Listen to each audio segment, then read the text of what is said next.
Alrighty, new patch everyone. With the new patch we get a bunch of different buffs and nerfs. So today we'll have a look at one of the new decks that was made viable with it. Ornn got buffed slightly from being a 4-4 to 5-5. Jax also got buffed, getting an overwhelm now whenever he levels up. On top of that, a bunch of cards that work in synopsis with this, like the Weaponsmith, Artisan or the Half-Blood Mender, got buffed. Making this deck not only viable, but maybe even broken. This is a new video format for this channel, as the gameplay is barely edited, but I thought I wanted to introduce this deck as soon as possible, so you can all try it out yourselves on ladder. For now enjoy, and if you want to try it, deck code is in the description. At least I don't feel like. Normally it doesn't take this long to pure. Let's see.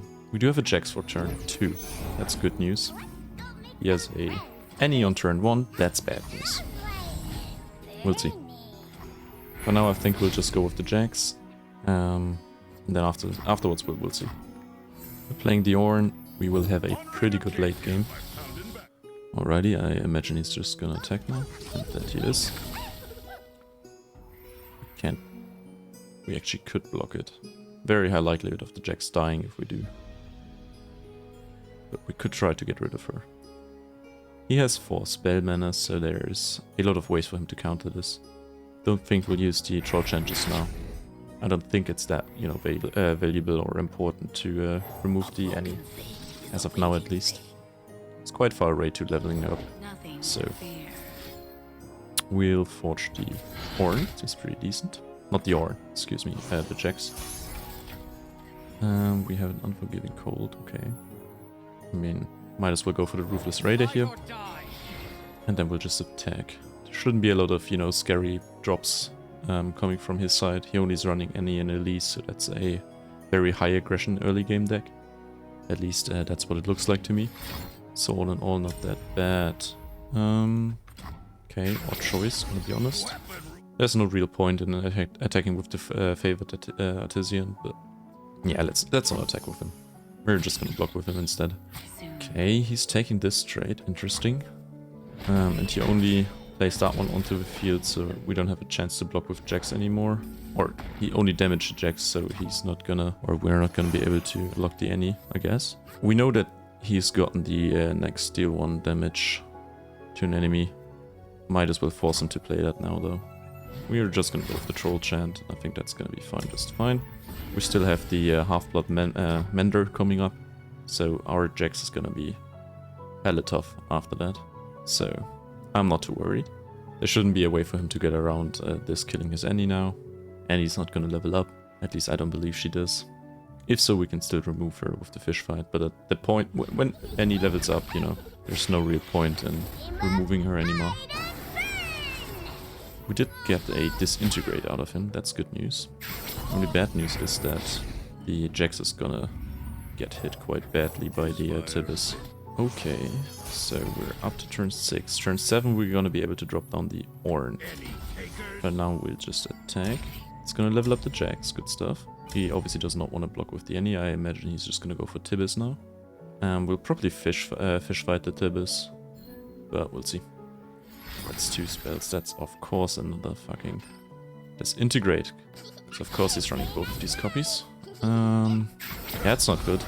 Now we can fish fight the Tibers or the Tyborg. Might as well equip him now and fish fight either of these 2 whenever they come down, but I was much preferring this situation we were in earlier instead of the situation we are in now, but we'll see. I'm gonna go with Ornn here, because we will need some blockers. 7 mana, 8/8, pretty good stuff. This should not die, right? I mean, no way in fucking hell that he is gonna get like another disintegrate and kill the Ornn with it, right? Go hard, okay. Are we gonna go for killer damage unit here? Yeah, we'll just get rid of the Tyborg for now.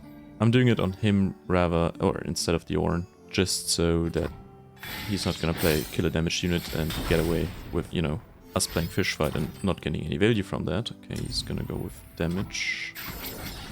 For now we'll just re-equip. And he's gonna pass, interestingly enough. Okay. The first time I equip, create a 4-cost copy of me in hand. Do we want to go for this? I feel like we just want to attack at this point, right? Forge me twice. Yeah, I feel like this is good. We're just gonna go with the Broad Colossus afterwards. I feel like leveling up the Ornn makes more sense than going for the other one. We would be able to deal a lot of damage, but we know he's running a lot of removal spells, and he definitely has at least one of them in hand, so... Now we'll go with the Wrought Colossus.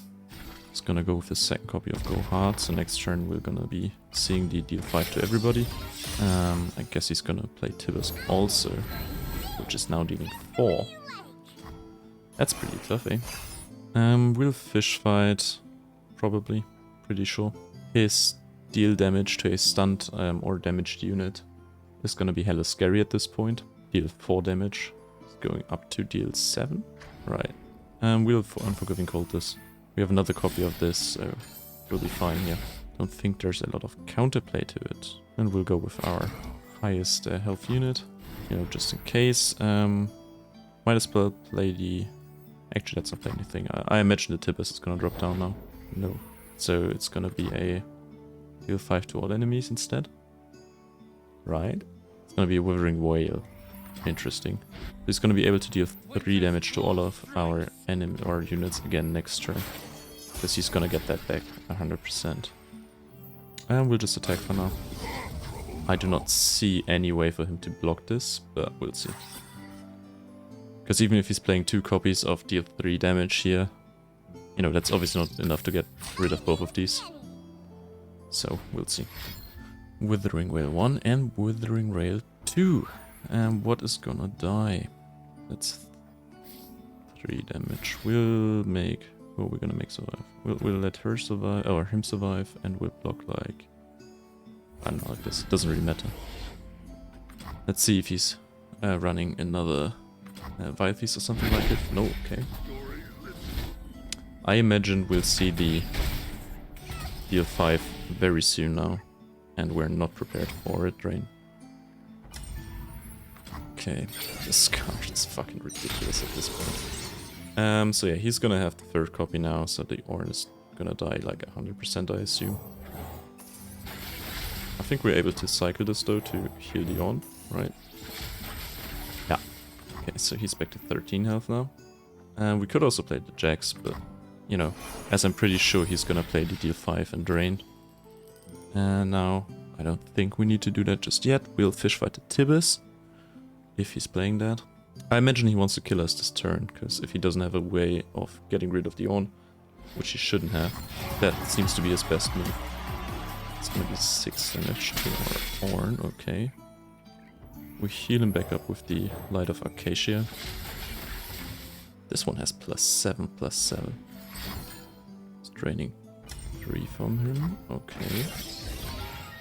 But I think this way he's just losing, right? We can heal him back up. He's not damaged now. I guess now he is damaged. And we'll go with the Jax, and I think that's gonna be GG.